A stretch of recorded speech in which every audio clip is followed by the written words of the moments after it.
Hi, I'm Wendy Lannon. I am the manager of the Community Education Department here at Exeter Hospital, and I'm also the nurse navigator of Exeter Hospital's lung cancer screening program. I'm Brennon. I'm a pulmonologist at Exeter Hospital, and I have an interest in lung cancer and lung cancer screening. We're going to talk to you today about the importance of screening for lung cancer in high-risk patients. Lung cancer is still the most common cause of cancer deaths in the United States, and traditionally it presents at a later stage, which leads to a poor prognosis. A lot of cancers in the lung, they don't have any symptoms until they're fairly advanced. We know that the two big risk factors are smoking and age, especially the accumulated years of smoking.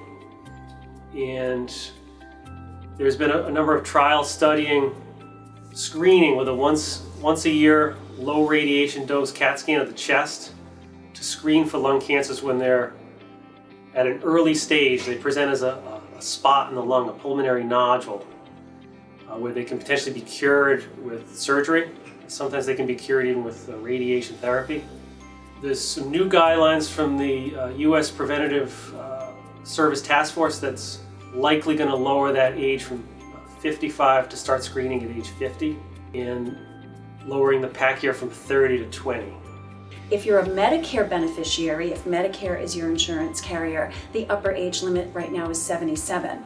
And you have to have at least a 30 PAC year history of smoking, so 30 is the minimum. So for example, 1 pack a day for 30 years.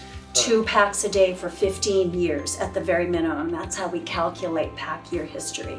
And again, as Dr. Brennan mentioned, current smokers, of course, are eligible. And if you're a former smoker, you have to have quit less than 15 years ago. So each one of those criteria have to be met in order to be screened for lung cancers, because that puts you in a high risk category. We also want to make sure that people don't have any signs or symptoms that could suggest that perhaps lung cancer is present, because screening is really about early detection. We want to be looking at folks who are not showing any symptoms to make them eligible for screening. So that's another criterion that would need to be met. So these guidelines were based on a number of studies, but one of the major studies, the National Lung Screening Trial, show that in this group of patients, a once a year CAT scan of the chest reduced the risk of dying from lung cancer by 20%, and it reduced the overall risk of dying. The number we like to talk about is for every 1,000 patients we screen, it saves 3 lives, so that's very good data. Yes, it's a very powerful tool, and when we saw the results of the National Lung Screening Trial come out, so many of us in healthcare were very, very excited, because we finally had a screening test that could reduce the risk of dying from lung cancer. And so hospital and healthcare systems across the country, including ours, began to develop and implement lung cancer screening programs. And our Exeter Hospital lung cancer screening program has been in place since April of 2016. And as I mentioned, I'm the nurse navigator for that program, and it's really a team effort where we work across our system with folks in our imaging department, with the radiologists who are the physicians who interpret the low-dose chest CTs, our pulmonary team, which includes Dr. Brennon, our cancer center team, our thoracic surgery team. So it's really a team effort of health professionals working across the system. And it's important to emphasize that lung cancer screening isn't a one and done process. That's why we call it a program. When people enter into the program for their initial screening, we then put them into a particular tracking system that I monitor. And so when somebody is due to come back for their annual lung cancer screening, because we want this to be done every year, that's where we get the benefit of reducing risk of lung cancer death. I will send out reminders and work with providers to bring people back for their annual screening. And then if we find anything suspicious that requires a follow-up chest CAT scan in, say, 3 months or 6 months, depending on the type of finding, then we work as a team to make sure that we're reviewing those images and that the full physician team is in agreement with the results, and then we work on, okay, what follow-up does that patient need given their result? And certainly Dr. Brennon can speak more to that because he is directly involved in that process. When a patient has one of these screening CAT scans, they'll get a report.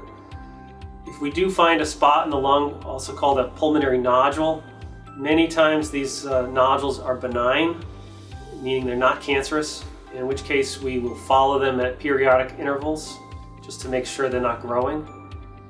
If we do discover a patient have a lung cancer, there have been a lot of advancements in treatment for lung cancers. There are minimally invasive surgeries such as robotic surgery. Some patients may not be a candidate for surgery, and there are radiation options. Stereotactic body radiation therapy is sometimes done in place of surgery. There are also other advancements if we do discover something more advanced in terms of chemotherapy. There's now immunotherapy that unlocks the patient's immune system to fight the cancer. And then there are some targeted therapies. Some of these cancers are tested for gene mutations called comprehensive genomic profiling. And sometimes there's a targeted medication that may be appropriate for that. Our program has been very successful at the whole reason for being for a lung cancer screening program, and that is to find lung cancers at the earlier stages. And we're very, very proud of that, and we really see the value in real life about what this means for patients. When they come into our program, when they meet the eligibility criteria that we outlined, and we're able to track them over time, the program is doing exactly what it's meant to do, and that is to find lung cancer at its earliest stages in most cases. So as you listen to this, and if you find that you meet the criteria for lung cancer screening, that you have been a heavy smoker for years and you're still smoking, it's really important to know that it's never too late to quit. We know for many years that research shows us that even in the earliest minutes and weeks and months of quitting smoking, important changes start to happen in terms of the health and the repair of our body systems.